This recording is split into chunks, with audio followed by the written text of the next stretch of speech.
can use method reference here. Yes, system.out. Double scope resolution and the method. Okay, good. What about functional interfaces? Actually, functional interfaces is not introduced in Java 8. Okay, but it's already present in Java 7 as well. You can see in util.functions. Functional interfaces you can see in the runnable. We have the runnable is a single abstract method, and also in the callable also we have this single abstract method. So it's not right now in Java 8 only the annotation is exposed at the functional interface. So this is a functional interface. In this functional interface we have the single abstract method. Okay, but there is some difference in Java 1.7 and 1.8, right?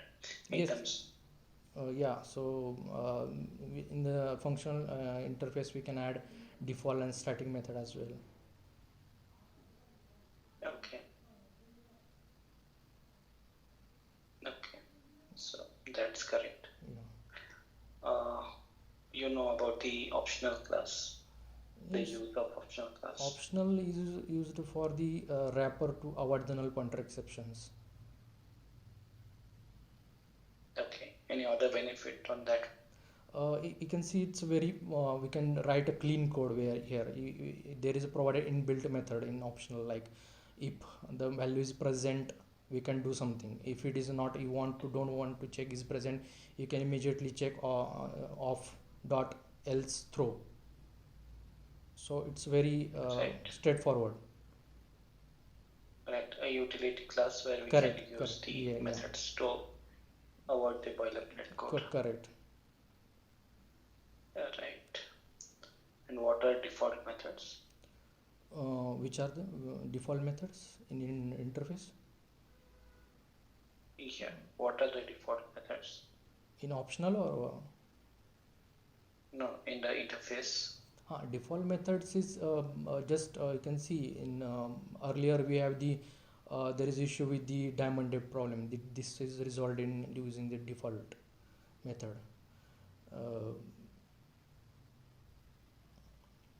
How it is resolved? Suppose you can see when you define in the interface there is one method and your class is one of the class is overriding the same method, and same in the implementation class you are overriding the same method which is in the interface. So in that case you will get compile time exception. It's duplicate or something like confusion. So we can avoid this using the super, we can call the super interface dot super and default method.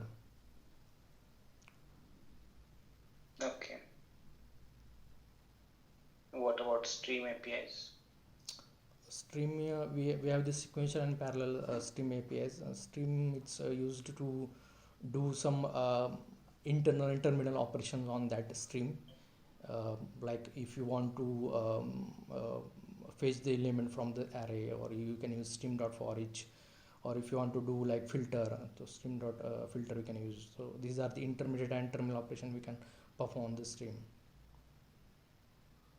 Parallel streams? Parallel stream it's like internally use a fork and join methodology. So it divide and conquer to the whatever we want to do some operation in parallel. So it will use internally fork and join executor, and it will do means minimum time it will give the more means what you can say, the response time is very good. Okay, but what is the main advantage of that parallel means yeah, so while we are doing with sequential, what if it is taking more time, so in the parallel we are dividing the task, so it will give the in the within a less time we will get more results. Yes, but how, what it uses? Parallel stream internally uses fork and join methodology to divide and conquer to Right. So previously it was using only one core on the CPU, but in correct. case of parallel, Yeah, we are utilizing other cores, right, correct. So that was the main advantage of parallel stream APIs.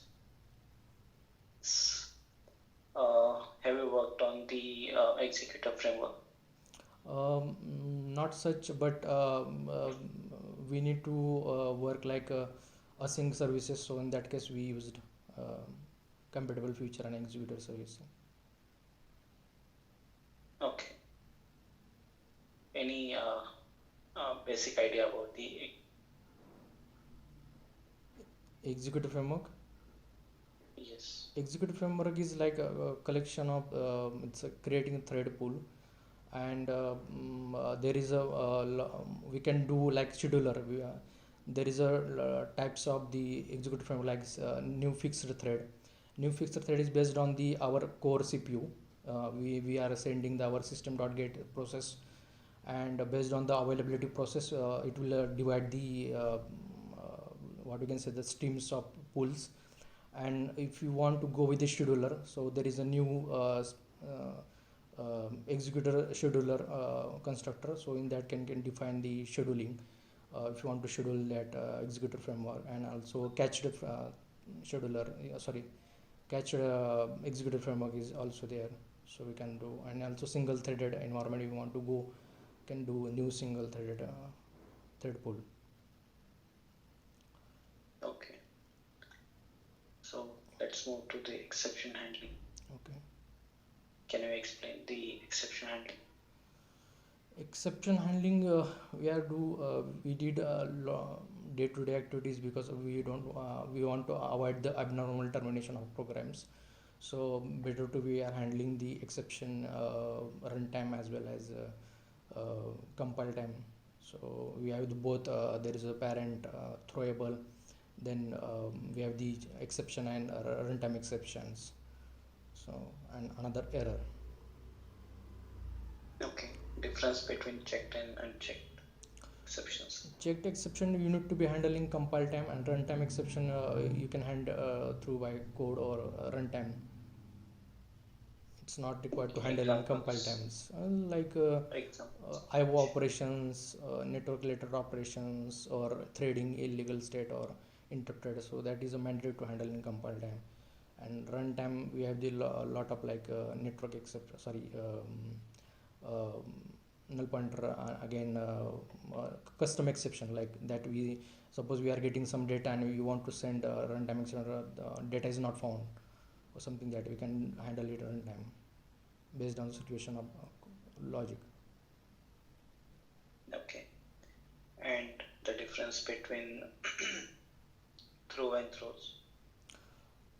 Throw, when you are using throw in a method or something block, you need to be handled by throws. Means in that the method after the method is ended in the bracket, you need to define throws throws which exception you need to, it's capable to catch by that method. And when this method is capable to throw the exception, so we from the code in our program where you are calling this method, you need to handle by try catch. Okay. Okay. So let's move on to the Spring Boot and microservices. Okay. So you have worked on Spring Boot and microservices, right? Yeah. So So what is the basic difference between Spring and Spring Boot? Spring and Spring Boot, in the Spring everything we need to configure by XML, download the jars and repositories, and make it and define in the XML file, and everything we need to take care about the dependencies and all. But in the Spring Boot there is no required, because you just need to define your dependencies names. Automatically it's downloaded from you and it automatically configure for you. So in the Spring, whatever the database configuration, or you need to cache configuration or something third party jars you need to be configure, so you need to manually do configuration and all things. So this is not happening in Spring Boot, because Spring Boot is very if you want to go with the faster development, rapidly development, you can go with the Spring Boot. It will just annotate and just use it that libraries. So it's a very and there is no headache to developer to remember which version it is and all, and dependencies and all. I missed it in production or something, I missed that class or something, that it's not happened in the Spring Boot. Okay. anything related to the web server? Web server it's come with the Spring Boot, but in the Spring we need to configure differently, means by own. Right. So inbuilt will be Sorry. which web server it is there in the Spring Boot? Tomcat by Default. default Tomcat it is. Um, Okay. And if I want to if I want to have other web servers like JBoss and all, so in that case, yeah, in that case you can go in pom.xml and where is the dependency defined, just you can add exclude tag and then exclude it the Tomcat and include it what you want, means the new Jetty or any JBoss or anything. okay. So in that case, it will spin up the JBoss server instead of web Correct, Tomcat. Tomcat. Okay, good. And the from the microservices, can you just explain the architecture? Microservice architecture, we are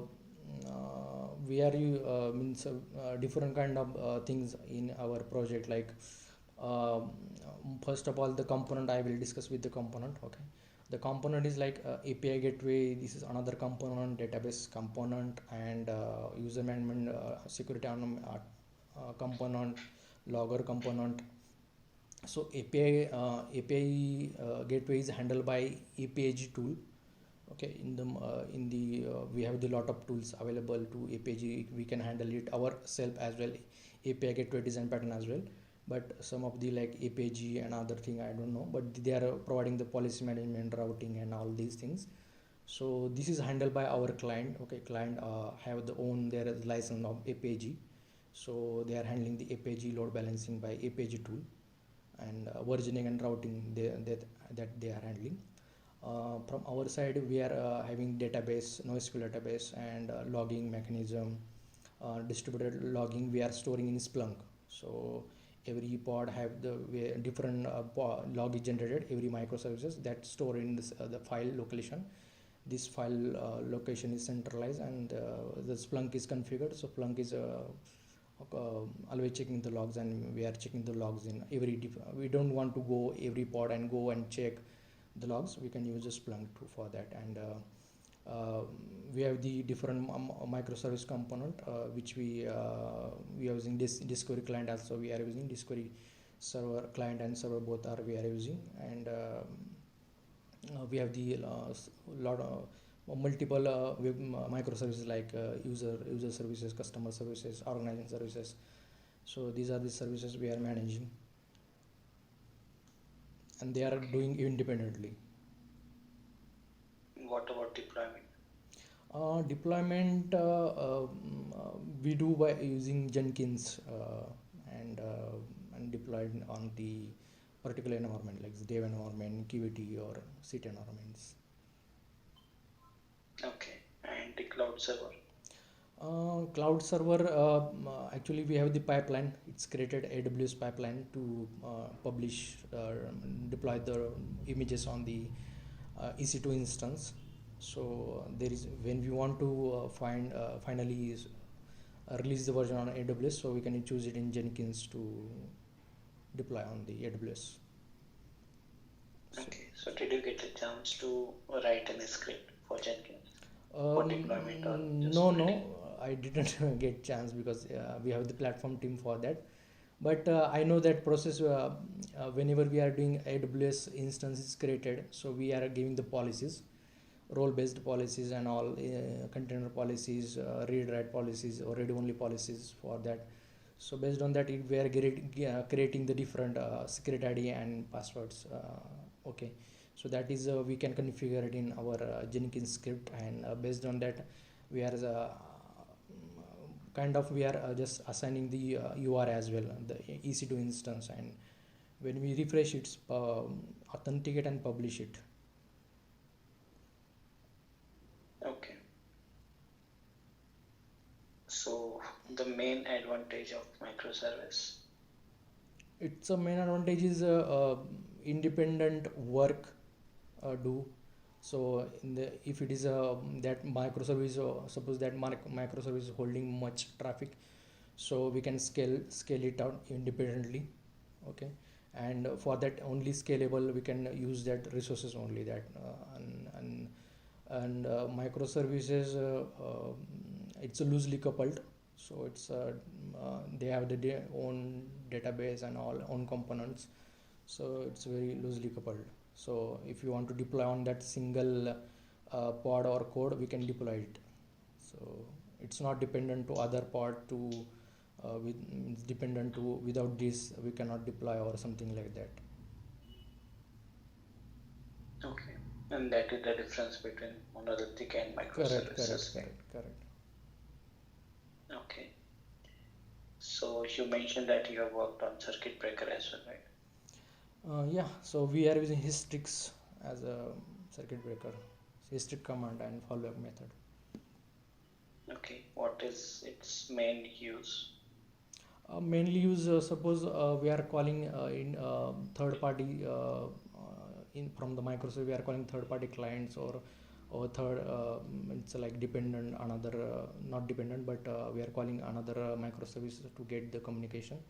So in that case when we trigger it and somehow it's this client third party or another microservice is failing, so in that case we need to notify the after the time after the retry mechanism like 3-5 times, then we need to notify the front controller that is this the service is failing with that, and we are navigating to the fallback method with stating that can you please retry after some time or something like that, or we can give the dummy response to some payload to back to client. Okay, so can we configure the retry? How many times we can retry? Yeah, in the when we define @hashtag command fallback method, and there is a property we can define timeout milliseconds and all. Okay, and to enable this, we need another annotation, right? For circuit breaker. It's not like @enable circuit breaker. It's not that, because Hystrix is handling all the circuit breaker. It's earlier before the Hystrix we are manually doing the things like @enable circuit breaker, then we are defining retry and timeouts, and we are using also the @enable retry annotation as well.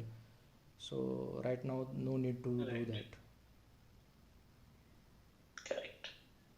And there are certain properties for the circuit breaker, the host and all those configurations. Yes, in the property also we can define the in the API gateway in the in the property we are defining the filter name like circuit breaker argument name.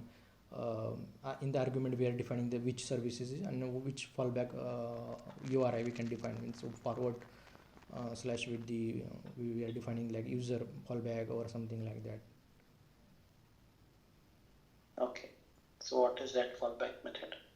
So fallback method is just we are notifying the user based on the business requirement. If the UI is required that something is written in the JSON, so we are sending the dummy payload along with the one flag. So UI will understand this is the dummy, and the flag is showing that the server is backend server is down or something like that. Then we need notify some message with the pop-up message with the client. Or another scenario we can throw the exception, or we can print it whatever in the log or something. We need to redirect to template version or a template kind of site. So it's like earlier we are using @recover method in circuit breaker earlier version. So same thing, it's here fallback method. Oh, great. So let's move on to the database. Yeah. What all database you have worked on? We are using NoSQL Cassandra database, and another application which I work that we are using Postgres SQL, and that's it. We are using NoSQL database. Okay, so you didn't get a chance to work on Oracle, MySQL? Oracle we used means earlier means when we started with the work. So that time we use Oracle. Okay, let's go with the basics of SQL, right? So, what all types of joins we have in SQL? Inner join, left outer, right outer join, full join, and equi join. Okay, and when can we use with join? Join is used. Suppose we have the two tables and we need to match on the particular column, and we need to get the data in a single summary, like so. Then in that case we can use join on that column. Yeah, but the purpose of each join is different, right? Left outer join, right outer join. Yeah, means left means like I'm not recalling it, something like maybe suppose the data is are not available in the right side table, so we can use left outer join. If it is not match, which are the match will get all the detail, all the same column. Same thing is right as well, the same means the vice versa. Right. So left table will be used, and Right table. whatever matching we have in the right, it will be joined. Yeah. Okay. Can you brief me about the Kafka? Kafka is a messaging queue, okay, and Kafka is a very good throughput given in the while the async communications while happen. Okay, so Kafka have the producer consumer kind of architecture. So we are publishing the message and on that particular topic, and there we are consuming, and Kafka. That is why the Twitter is using Kafka to publishing the tweets. So, and it's async communication, so it's a very good means. So in your case, to communicate between the microservices, you're using this? Depends on the business logic. Suppose some communication we can use the REST template as well, and Kafka as well. Okay.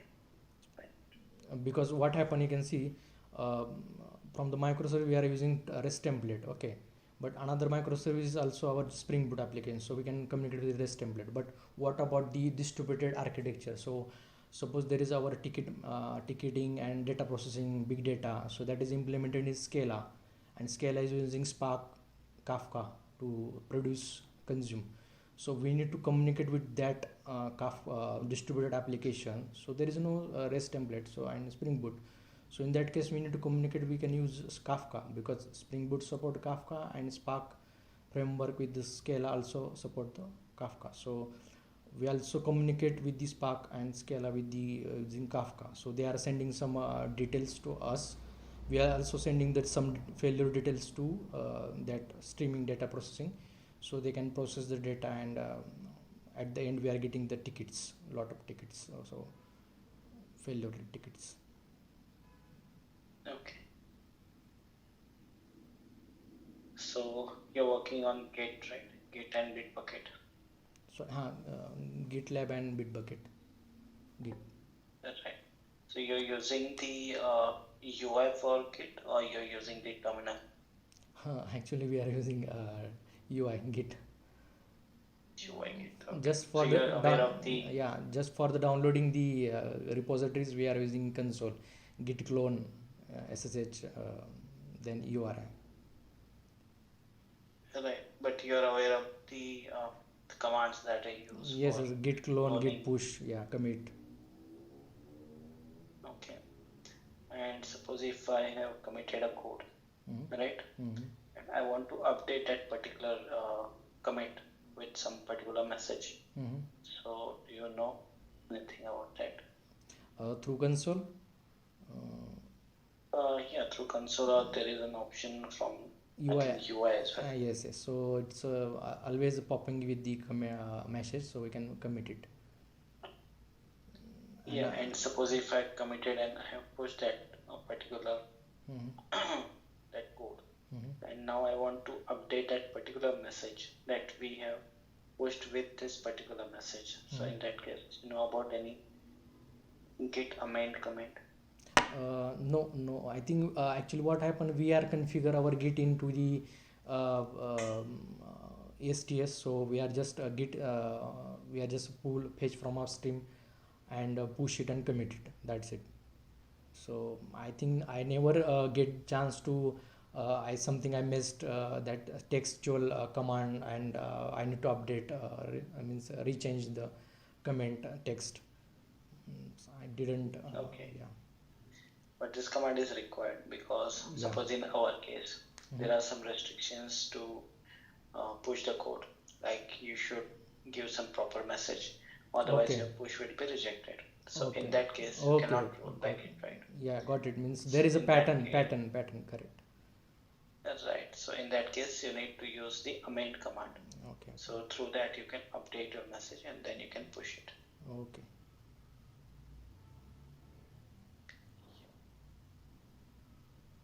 Okay, so I think we have covered most of the things, right?